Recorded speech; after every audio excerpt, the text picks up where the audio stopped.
What's going on, guys? Welcome to Shred Gaming and my review over the Haute42 T16. Nope, not hot, Hoyt, or any of the things. It's actually pronounced Haute.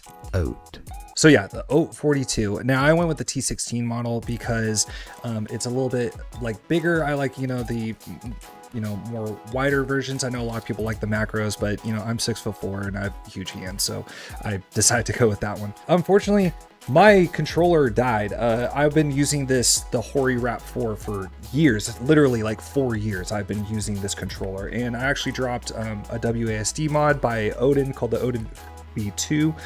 And I really liked that controller. Unfortunately, like all things, they do wither and die, and that thing finally took a dump on me. So I had to order a custom controller by Furin Arcade. Now, they actually told me, hey, it's gonna be a little bit before this comes in, which is normal for most custom controllers, so you kind of expect that. But I needed something in between to, practice and play with until that came in. So I went with the Haute42. Now, what I'm going to do is grade this on a scale of 1 to 10 using 5 different grades, which is design, construction, customizability, functionality, and customer service.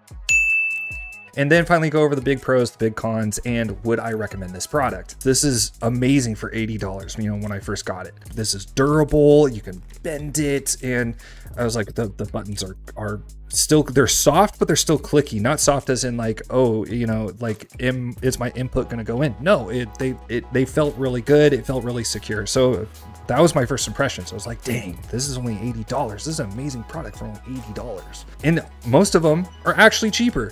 They do have a higher one that's $100 that they just came out with, but they have some that are $50 and $30. So if you don't want to spend that much money, oh my gosh, $50, $30 for a hitbox style controller? Yes, please. So let's go over its design. So shifting over to the top down menu so you can actually see what it looks like, when it's plugged in. And by the way, I apologize about the LED glare. I tried everything I could to actually get rid of this whole glare. But I apologize about that. First off, it's very intuitive and easy to use. If you've used an arcade stick before, going to this is going to be very easy. It has every option imaginable. You can go onto its settings page, which you actually have to do in the browser. You can actually change the LEDs in the button layout. So if you want to change, any of these buttons to something else, you totally can do that. Now, like for instance, in Street Fighter 6, I like to use this for my perfect parry and this for my drive impact. So those are some options that I was able to do. The hard part was actually the left side. So like I showed before, I used WASD.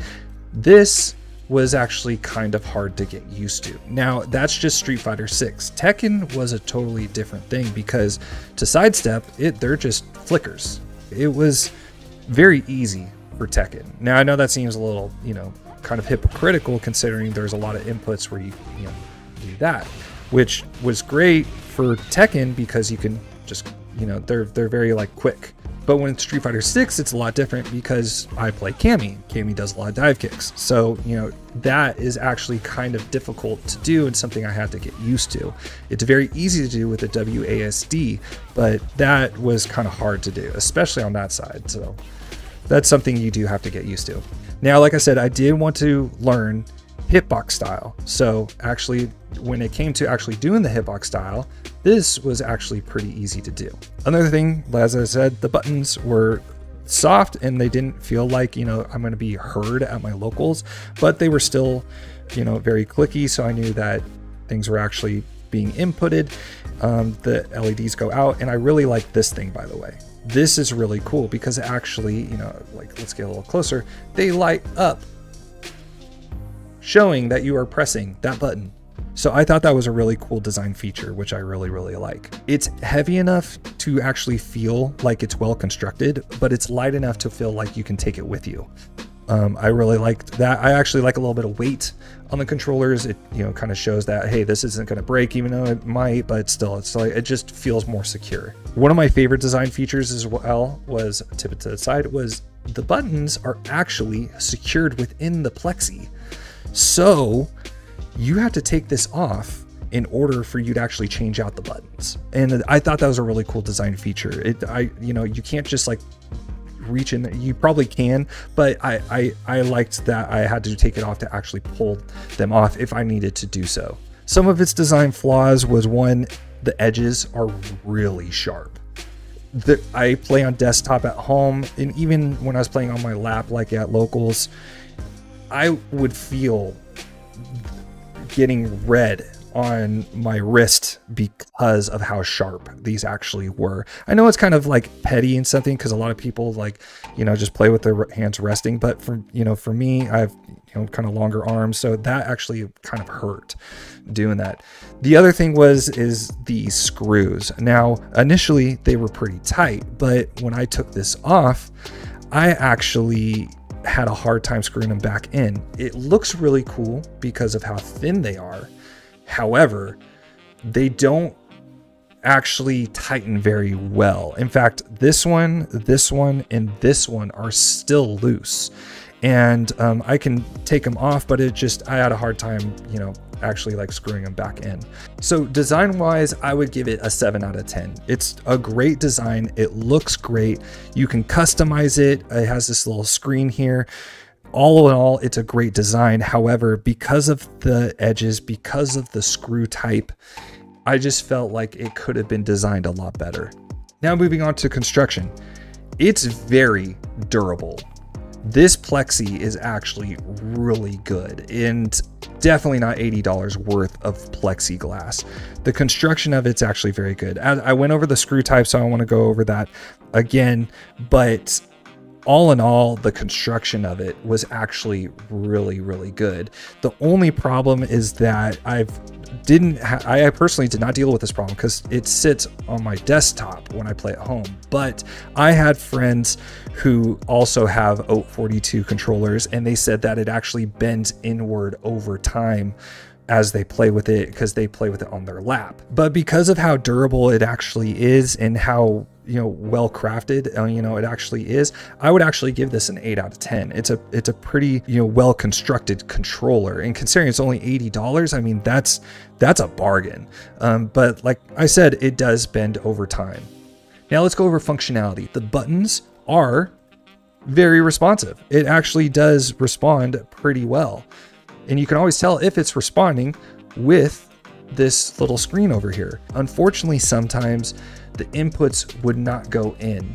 And when they did go in, the response time was very fast. But especially during things like just frames in Tekken 8, when I would actually hit these buttons, they wouldn't go in. So it happened with just frame. When I was hitting multiple buttons at the same time, I noticed that they just straight up didn't input.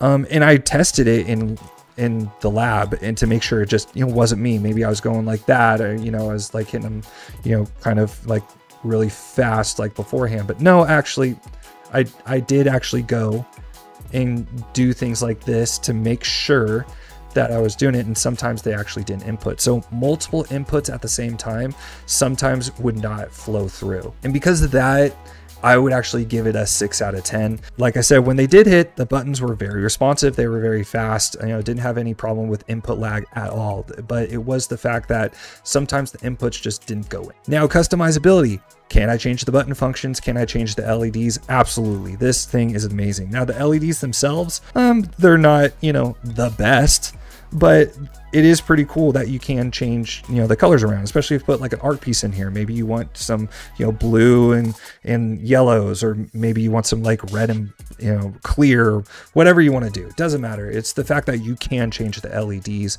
and the fact that you can change the button layout. You can change these buttons. Now, like I think I said before, I use this for Perfect Parry. I use this for Drive Impact in Street Fighter 6. The fact that I can actually go and change, you know, the buttons to where these are going to do the same as this was actually pretty cool. So I really like that. And for that, I'd actually give the customizability a 9 out of 10.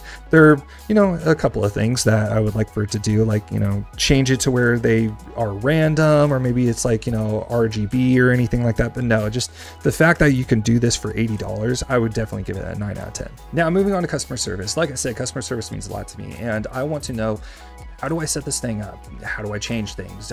What if something goes wrong? Who do I ask? Well, it turns out they actually are very good about that. If you go into their website, they're very clear on their instructions. There is tons of YouTube channels where you can actually find that, but they also have a Discord channel where if you have any questions at all, you can even put in a ticket on the Discord channel, and within literally 5 minutes, someone responded. So they have moderators on there, other people were responding. So they actually set up to where there are moderators and the community can actually help you with that. So I thought that was a really cool, feature. And because of that, I would give the customer service like a straight 9 out of 10. The only reason it wasn't 10 out of 10 was the fact that they have bots. I hate bots. If I ask a question, I don't want a bot actually responding, to me. I would rather have an actual person. So a moderator did actually respond eventually, but I just don't like bots. But because of that, I would still give it a 9 out of 10. It was a very well-crafted customer service. So finally, let's go over the pros and cons. Biggest pro, it's very cheap, $80. This is not worth $80. This is like $120, $150 for sure. Definitely worth more. And you get a lot for $80. So that's the biggest pro. It's very cheap, and everyone's going to say it. Anybody who reviews this product or sees this product is going to know that it's definitely not $80. It should be worth more. Another big pro, easily customizable. The fact that you can go onto that settings page in your browser and customize, all the button layouts and all the LEDs is fantastic. I love the fact that you can do that. And finally, it's well designed. Yeah, there are a couple design flaws, like I said. However, I like this. This is one of my favorite things in the world. The fact that to change out buttons, you actually have to take the plexi off and then change the buttons. The fact that the buttons are secured within the plexi, that's a fantastic design. I love the fact that you can do that. Now moving on to the cons, cheap construction. It is $80, kind of what you expect. The screws, like I said, is not the greatest in there. It does bend, over time and everything. I mean, initially it feels very secure, you can see it's not bending, and that's pretty hard, but still. The fact that the buttons sometimes, especially put just frames or like multiple button inputs at a time, it did have a hard time with that. And the last, and probably one of the bigger cons, is the fact that it's not PS5 adaptable yet. It works really well on PC, don't have any problems with that. But if you want to play on PS5, and I believe on PS4, you are going to have to get an adapter. So yeah, you just spent $80, sometimes 50 or 30, depending on what model you buy, but you are going to have to go pay $60 more on maybe a Brook Wingman, so that way you can actually play on PS4 or PS5. And as you know, with most fighting games, everyone that if you play at locals, and you're bound to run into people who play primarily on PlayStation, which is the biggest console, so you are going to have to buy that Brook adapter. So finally, would I recommend this product? 100%. This is an amazing product, not just because it's $80. It's just an amazing product. I would pay more for this. I would probably pay about 120. I wouldn't pay over 150, but I would definitely pay 120 for this product. Now, would I take it to locals? No. If I'm competing, yeah, locals, I take that back. Locals, yes, I would take it to. But if I'm taking it to, maybe Combo Breaker, CEO, or Evo, no, I would not use this at those. Just because of the input response, I probably would not use that. I would lug a bigger arcade stick around. At home, it was actually like a really good product to sit on my desk. However, I actually did ask another friend who has a smaller model. He has like the macro Haute42, and he actually said that he brings it to locals because he doesn't want to lug his arcade stick around and leaves his arcade stick at home. So it is, cool to take with you, but I highly recommend this product if you want to either take it at home, do a meetup or anything like that, or you just want to try and learn Hitbox. It's a very cheap way to learn how to use Hitbox. So I hope you guys really like the review. Comment down below, tell me if you agree, if you disagree. If you have the Haute42 or maybe you're thinking about it, ask any questions, and anybody who sees any of the questions, please respond. I would love to know what you guys think as well. And stick around for the next couple of days. I'm actually going to be going over my Furin Arcade custom controller when that comes in, tell you guys everything about that controller. I'm going to grade it on the same scale, the big pros and cons, and what I think about that controller. So stick around for that. So thanks again for watching the review, and until next time, this is Shred out.